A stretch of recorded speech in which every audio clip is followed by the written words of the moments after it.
مکتوب نمبر 23، جسے اپنی شہادت سے پہلے بطور وصیت تحریر فرمایا۔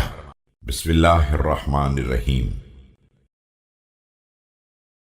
تم سب کے لیے میری وصیت یہ ہے کہ خبردار خدا کے بارے میں کسی طرح کا شرک نہ کرنا، اور حضرت محمد صلی اللہ علیہ وآلہ وسلم کی سنت کو ضائع اور برباد نہ کرنا۔ ان دونوں ستونوں کو قائم رکھو اور ان دونوں چراغوں کو روشن رکھو۔ اس کے بعد کسی مذمت کا کوئی اندیشہ نہیں ہے۔ میں کل تمہارے ساتھ تھا اور آج تمہارے لیے عبرت بن گیا ہوں، اور کل تم سے جدا ہو جاؤں گا۔ اس کے بعد میں باقی رہ گیا تو اپنے خون کا صاحب اختیار میں خود ہوں، ورنہ اگر میری مدت حیات پوری ہو گئی ہے تو میں دنیا سے چلا جاؤں گا۔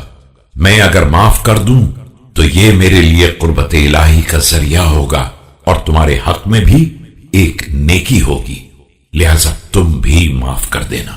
کیا تم نہیں چاہتے ہو کہ اللہ تمہیں بخش دے؟ خدا کی قسم، یہ اچانک موت ایسی نہیں ہے جسے میں ناپسند کرتا ہوں، اور نہ ایسا سانحہ ہے جسے میں برا سمجھتا ہوں۔ میں تو اس شخص کے مانند ہوں جو رات بھر پانی کی جستجو میں رہے اور صبح کو چشمے پر وارد ہو جائے، اور تلاش کے بعد اپنے مقصد کو پا لے، اور پھر خدا کی بارگاہ میں جو کچھ بھی ہے وہ نیک کرداروں کے لیے بہتر ہی ہے۔